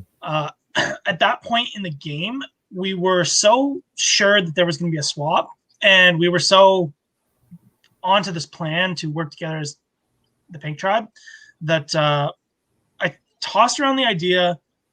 I thought about it, and then I just decided, like, regardless of what happens, this is going to be really hard to explain down the road if Tyler gets an extra vote. So I made the decision not to give Tyler an extra vote at the next tribal, which, I mean, that would have maybe helped. It wouldn't have changed anything, but it would have helped in terms of confidence. Well, I think if you had done that, you would have gotten an advantage to reveal someone's vote. If my production notes are correct. I don't recall that. Okay. Well, at least to my understanding from designing it, you would have gotten an advantage to reveal someone's vote had you cast your vote like that. If you had gone ahead and put that maybe there was a second part that I didn't even realize. Because I was thinking, considering what ended up happening, where you do end up voting for Tyler anyways, and part of it was like you just don't know who Tyler's going after. You think he's going after you. That could have been handy potentially. So, but going back. Talk about the scramble before, Matt, your unfortunate demise in the game. What was going on and what were you both trying to accomplish? Yeah, so like right after Steal the Vacant, like we showed up to Steal the Vacant fully expecting swap change or tribe swap. And of course, he says, drop your expectations. And we knew we were done. So I guess during that competition, Tyler was like, pointing at me and like telling the guys like Matt's the guy, and I actually didn't know that part. But right after we lost, I purposely like walked ahead of everybody because I could hear him whispering, and he was obviously whispering my name, which was fine with me because I was going to be the bait for the next big blindside. So I thought I pretty much had Stevie and I had Luke and I had Kevin and I thought I had Dylan, but me and Dylan had never really talked about game, I guess, and so that hurt me. So, long story short, we get back into the camp, and everyone's pretty much on board with voting Matt, and so we're sitting there, and they're like, "Yeah, you guys got like 20 minutes or 30 minutes before tribal," and I was like, "Oh shoot, I gotta make my move," and I had kind of been thinking about this the whole time, so I said, "Hey Stevie, let's go for a walk." But I pulled Stevie out and I could see he was like shaking and vibrating and all this stuff. And I was like, hey man, this is perfect. Like Tyler totally thinks it's me. This is the perfect chance to blindside him. So, and he's like, do you have Luke? And I was like, yeah, I think I got Luke. I just haven't told him the plan yet. And he's like, okay. And I was like, do you have Dylan? Like maybe could you talk to Dylan? He's like, well, maybe. And I was like, okay, I'll pull Dylan out of the camp next. So we walked back to camp. And as I'm getting there, I'm thinking, you know what, maybe I'll just pull Tyler out because that means Stevie can sort of pitch the plan to blindside Tyler for me. So I pulled Tyler out and we talked for a couple seconds, like kind of out in the field. And he said, yeah, so you want to vote Stevie, right? I'm like, yeah, sure, let's vote Stevie. And then he like turns around to walk away, and I was like, oh, I got to stall because Stevie's supposed to be pitching this blindside plan for me. And I was like, oh, wait, Tyler, what if we like try to do an idle flush or something like that on Kevin? And he's like, oh yeah, you want to do that? I was like, so I'm thinking like, oops, maybe I shouldn't have mentioned that, right? Or even suggested. I'm like, oh no, we shouldn't, because we need the idle at merge. He's like, yeah, you're right. So then we both go back in, and I'm kind of reading everyone's faces, and I knew like pretty much my game was up. And I didn't think that there was any idols hidden out there. I thought that it was a gold coin, and that you would, yeah, there was an idol, I guess, hidden. But because there was no people around with cameras, I thought, well, wouldn't they want to catch like the action of somebody finding an idol? Like, wouldn't there be a camera dude like sitting around the whole time? Which there wasn't. So I was pretty convinced, and I had told everyone this, like, I don't think there's any idols out there. And we had went to the market, a couple of us, and we saw that there was this gold coin that you could exchange for an idol. So I thought maybe there's a gold coin hidden out there somewhere. So, but again, there was no camera, so it was really weird. I think I threw it away. Yeah, to my understanding, the Epicus tribe threw away their clue to the hidden media idol. It was like in their chart or something like that. I was like the camp like cleanup person, and I remember folding that box like flat and then kind of squishing it, and there being a note that I thought was tree mail of some kind, and I just threw it all in the garbage. So stupid me, I should have grabbed it at least and checked. But yeah, I think we threw away the idol clue. So yeah, we're walking. Even before we went to that the Steal the Bacon, I told Kevin, like, Kevin, if for whatever reason it's not a mix up or something, and like we get caught at a tribal council, like I'll give you a signal to that you're in trouble. You got to play the idol for yourself. And it was like, I'll put my buff kind of over my mouth as we walk in, and that was going to be like the signal that Kevin's in trouble. And anywho. We'll get into that in a sec. Kevin, how was that afternoon for you? That was the afternoon of intense paranoia that can only come with your first experience at something like this. I don't think I'll ever get that paranoid again. It started, it's the first time that I ever did anything or threw anybody's name out, really, came the competition before that, which turned out to be a reward comp. Tyler and Dylan were together at camp, and they pulled me up and they said, are you okay? Are you okay voting Matt? We want to, we think Matt, are you okay with that? And I hesitated because I really started thinking at that point that I wanted Matt for long-term, for my game long-term. So I hesitated on that. And then I said, I don't know. I don't know if I feel comfortable with that. And then Tyler was, okay, well, like between Matt and Luke, who would you want? And my regret started there because I went Luke. And at that point, I started going, shit, I just kind of threw somebody's name out there. So I started to get paranoid whether or not they told Luke that. That was just the beginning of all this paranoia. It really started to ramp up at the Steal the Bacon competition, where Matt's like 10, 15 feet away, and they're whispering, Matt, you okay with Matt? And I'm like, what the hell's going on? He's like 15 feet away. Is this legitimate, or like what's going on? Again, more paranoia that ever needed to be involved in that situation. But I said, okay, yeah, I'm okay with Matt. At that point, I was like, sounds like the plan's Matt. I want to make sure that this is actually the plan. And then I unfortunately guess I have to go with this plan, even though it's not exactly what I want. And then as we were walking back, Matt started walking ahead. I turned to Stevie, and this is where it kind of jumped up. I go, I just wanted to confirm everything was on the up and up. I go, so Stevie, you know what the plan is, right? And Stevie goes, kinda, I think so. And then that started making me think, okay, why would he answer if the plan's really clear cut? Wouldn't he just say, yeah, Matt? But it's Stevie's playing a lot smarter of a game at this point. And he's trying to not look like he's, throwing anybody's name or doing anything like that. But that really got me started to become paranoid, because I started thinking, well, maybe there's a different plan, and maybe that's why he couldn't answer me. Maybe they told Stevie to vote for me, and they haven't yet told him that I think it's going to be Matt. And so all these scenarios just start to play out. I'm starting to think of all these different things, and I'm just crazy Kevin at this point. And so in my mind, what I put together is, man, now that we know there's not going to be a swap, people typically at a merge don't stay together, and they're probably really not going to stay together when we're so down in numbers. This idol, they're probably thinking, is not going to help them, but it's going to help me. So maybe they're going to want to flush the idol. So a really good plan would be to tell everybody the vote's going to be on Matt so that I throw my vote on Matt. But in reality, like, they would throw 2 votes on me to potentially, if there's anything like that, there could be a split vote. I know this sounds even crazier as I'm relaying it right now than probably even looked in real time, but I just reached this conclusion that, man, it would be such a good move for those guys to, try and split the vote. And then that way, if me and Matt try to throw 2 votes on somebody, it's like a 2-2-2 thing.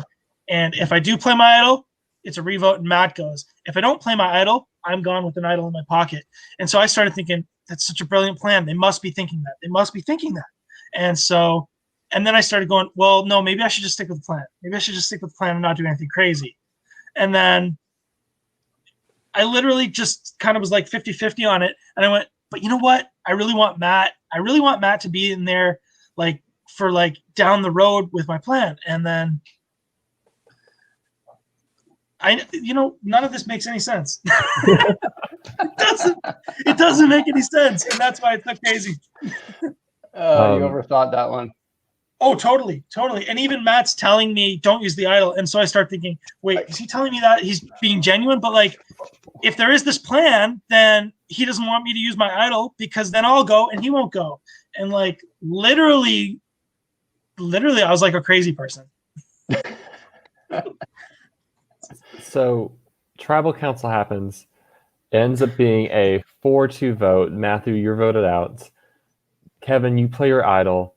What's going through your head as you all head back to camp and as the next round unfolds? Like, what are you trying to do? Just not feel like total shit. I knew at that point I had such an uphill battle. I was really just, how do I not feel like total garbage right now? My game's done. Like, it's over. The only chance I have is if I make it to the merge by our tribe winning. So, I'm going to focus on that. In terms of trying to flip anything around, I didn't do it. I don't know how I could have. My only regret is not going, I'm going to go look for an idol, guys, because who knows? Maybe I would have found it. Mm-hmm. So that's the only post. I don't know how I would have maneuvered my way from that situation into, hey, guys, you should trust me again and work with me. Like, they weren't going to. You were done as soon as you started into that. All right, I don't trust Tyler. Tyler's evil. He's the worst. And yeah, that's when your game was over. Pretty fantastic tribe there. Yeah, and it was pretty poetic too. It was really poetic because Kevin didn't play the idol for Matt, and Matt preemptively threw out the idol clue that Kevin needed. So it was neither of you helped each other. It was great. And you know what? You extended an olive branch, and I lit that on fire, and then I took what I got from that, and I lit that on fire too. Oh, so Kevin, you end up going back to tribal council for the last Rumors tribal council. Stevie has no vote, and you're voted out 3-1. You cast your final vote for Tyler, one of, I think, 15 votes that was cast for Tyler this season. Do you have anything else about the pre-merge? And before we move to Mitchell and the train wreck that was the merge for Thyatira? One last thing, just to add on to all the craziness and paranoia I had. These gold coins that we were finding these plastic gold coins in the forest. So at that tribal council, on top of this, I thought I had a potential second idol. So I didn't think I was, I thought, okay, even if I throw this away, I have this coin that I can exchange for a second one. Mm-hmm. And Gyro was probably very confused about that because I actually found 2 throughout my time there. The first one I didn't get a good look at. And I thought that I went on to one of my confessionals and said, Gyra, can you confirm if this is an idol? And Gyra said no. And so I just tossed it like that behind my back. At that point, I didn't know anything about the gold coin at the shop. So later, Tyler comes back, says about a gold coin at the shop. And I go, I just fucking threw that away. And I felt so bad. And then we walked back to the area where I threw it away. We tried to look for it. And I thought, what a fucking idiot. I didn't ask if it was anything in the game. I just asked if it was an idol, and I threw it away. And then I happened to find another gold coin out there because I guess they were left from last season. Yeah, I'm sorry about so that. We sucked at finding them. Last 6 production. Yeah. So anyway, I thought I had, gotten super lucky, and I tossed it the first time, but they put it back out in the woods, and I happened to be so lucky to find it again. That, and at no point did I try to like go to the shop because everybody knew about it to try to exchange it for an idol or even confirm it with Jyra. I just assumed that was the story that had happened, that I threw out an idol or, a coin that would have got me an idol because I asked the wrong thing. And then I was lucky enough to find another one.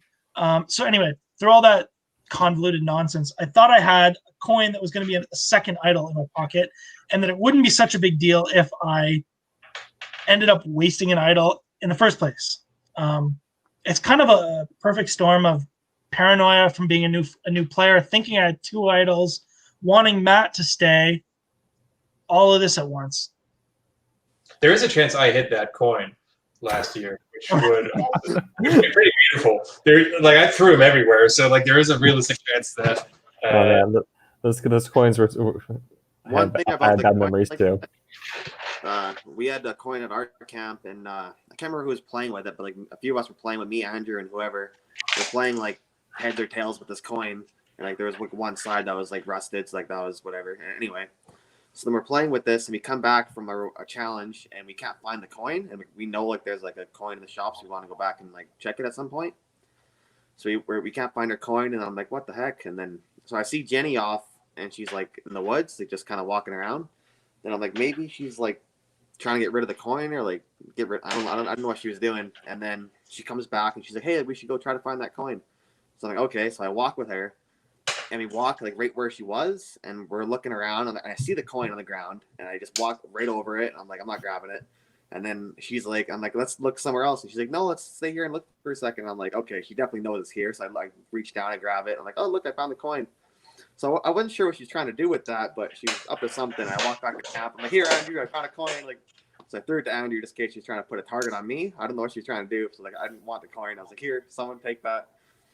But I'm not sure if she's ever trying to do anything with that or if that was just all in my head. But did you know it was a fake coin? I thought it was a fake coin just because we found another one. So we already found 2, and I knew there was 2. I didn't think there was going to be 2 idols on each place. So then I thought there might have been another coin that we just find, because our coins were really easy to find. They were just right on the ground where we just walk around. So I didn't think that was anything. Yeah, I was able to clarify for people as well. No, this is the thing that happened last year. Yeah, even Taylor from production, we asked her, and she was saying that it's nothing. All right, so Jenny was up to something with that. I'll have to ask her about it. So Mitchell, proceeding to the merge, I know it ended up being this horrible disaster for you because no one knew, well, at least no one who played outside Tyler and Aiden and Andrew knew that Aiden and Andrew were great for Tyler and were looking to flip. What's happened at the merge? What were you doing? What was your strategy at that point in the game? So my strategy was I wanted to take out Luke or Tyler first. I didn't really care who. I just wanted one of those guys out first, and then I wanted the other one out second. I never knew that me saying to Aiden and Andrew oh, I want to get out Tyler, that was probably put a target on me because I was in the team camaraderie kind of thing. I wanted us versus them, an us versus Tyler mentality. Relatable. I was always talking about let's get Tyler, even in the steal the bacon challenge. I was saying I want Tyler, I want to drag him around. So I was saying this in front of Aiden and Andrew, which probably they were couldn't wait to get me out because I was going after their buddy. And then so we get to the merge, and I'm thinking, okay, but I got the numbers, so I can kind of not be aggressive, but try to make moves. And then so what I was trying to do is get Stevie close. I was trying to talk to Stevie a lot and try to get him close to me. So after Luke and Tyler are gone, then I'd be able to try to work with Stevie. And yeah, but none of that worked.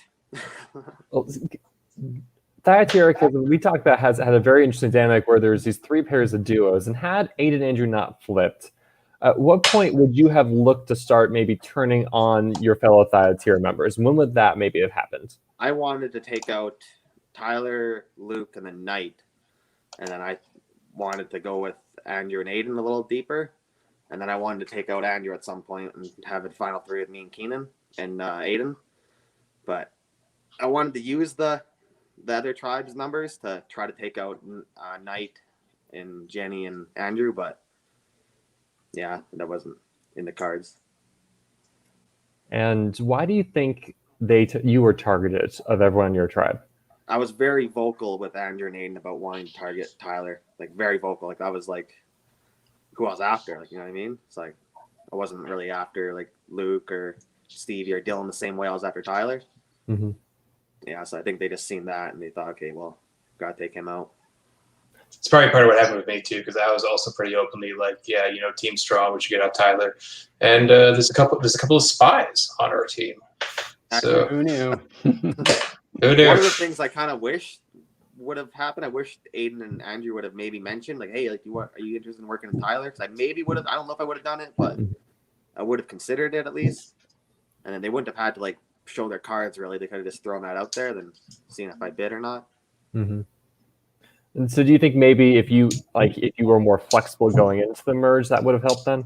I should have been not so anti-Tyler, which I wouldn't have, in the moment, I wouldn't have had a reason not to be, because I wanted to be like us versus them. But looking at it after, if I would have not done that, then maybe we would have taken a shot at Jenny or someone else. Yeah, I don't think it was a mistake, Mitch, because like you can't account for the fact that like Andrew and Aiden would be friends with Tyler and flip on them. Like if they had a flipped for different reasons, then maybe you could have been like, okay, I isolated myself a little too much. But like I would have absolutely been in the same boat. I would have been like, yeah, team strong. And the hilarious thing is, if we had gotten into that merge like 7-3, we still would have lost that first merge vote because I didn't have a vote to the first travel I went to. So it'd be 5-4, and they'd still, like, we can win every challenge and still not make it because Andrew and Aiden aren't really on our team, right? Mm-hmm. So I think it's just, you can't say that you did a wrong thing because of Andrew and Aiden, because how could you have ever imagined that? I didn't even have that.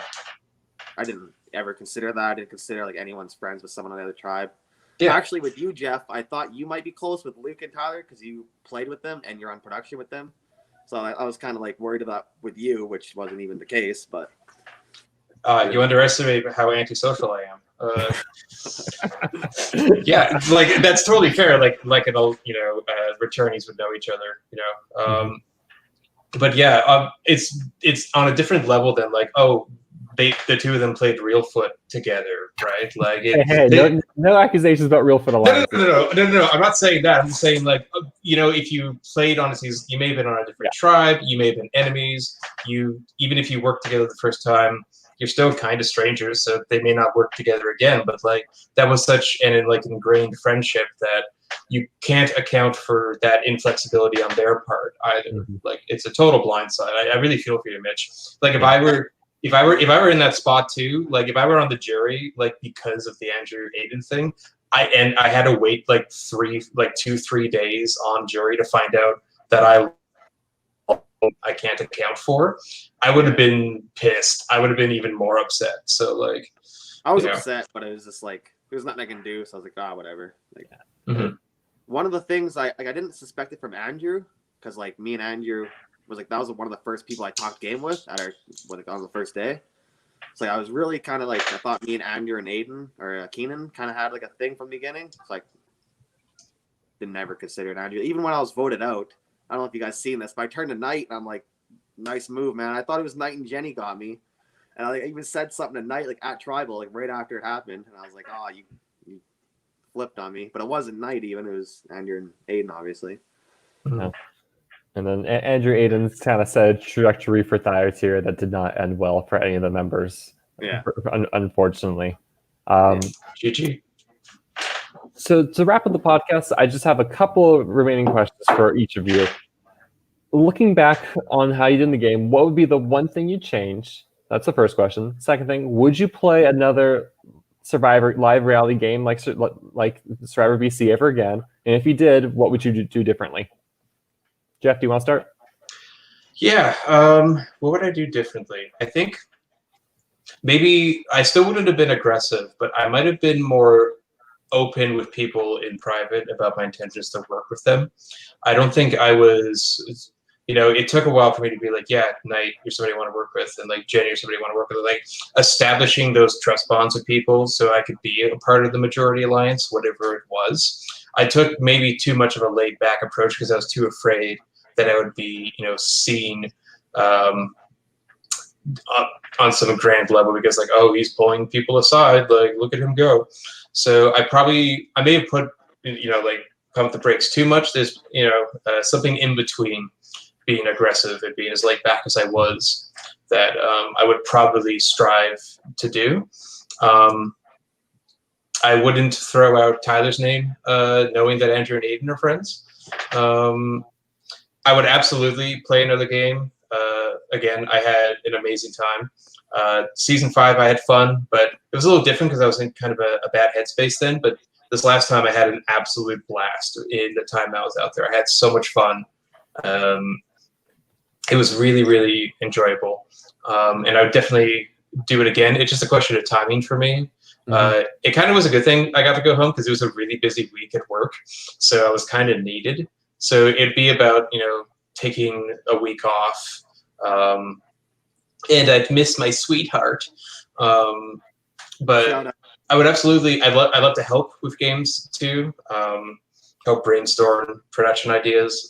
I love everything about it. So I would play again if possible, and I'd help out in the future as well. Matt?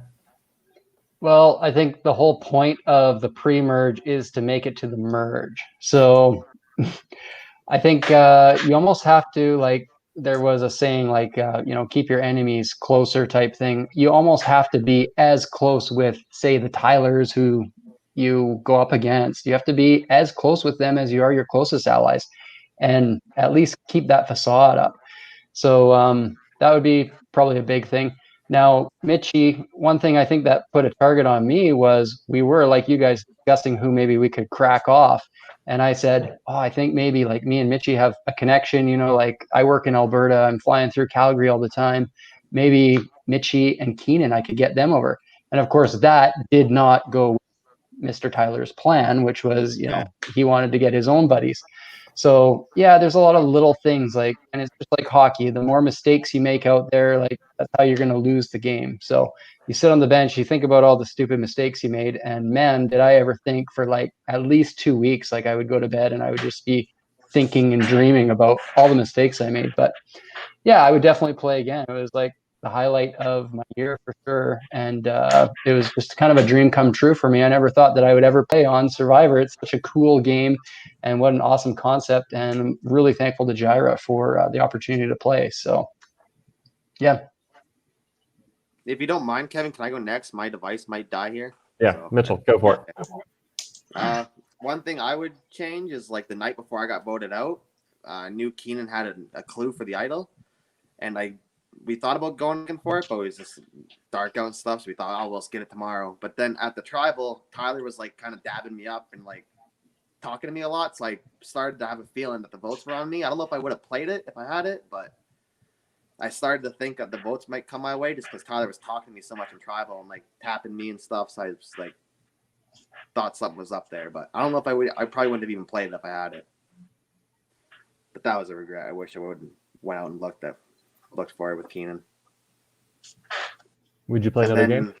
And then, yeah, I'd definitely play another game. I already told Jyra, whenever you need me, let me know. If you want me for production, let me know. I'll do whatever I can to help out and give back to the game in a way. Kevin? I mean, there's obvious things that I regret doing. But, I don't even want to talk about those things. The more subtle things that I regret doing is actually up to the point where I, made this big crazy move, not playing enough of my own game in very small ways. I really did nothing and just waited for plans to happen until I just exploded. So aside from the obvious, raising hell at that third tribal. I could have totally just went with the plan. That's obviously my biggest regret. My subtle biggest regret is not trying to forge my own game throughout these little things, and just I don't have to be so worried that if I casually mention somebody's name in a conversation that it's like the end of me potentially working with a person. Well, we are at the hour 50 mark. I want to thank you all for your time and for having this be a forum to hear about your games and everything you learned and did. With that, we wrap up kind of our Survivor BC Season 7 Tribulation deep dive coverage of the season. I think coming up, we might have an interview with Jara, the host of The Most, to hear about his experience in crafting this season, everything that went on behind the scenes.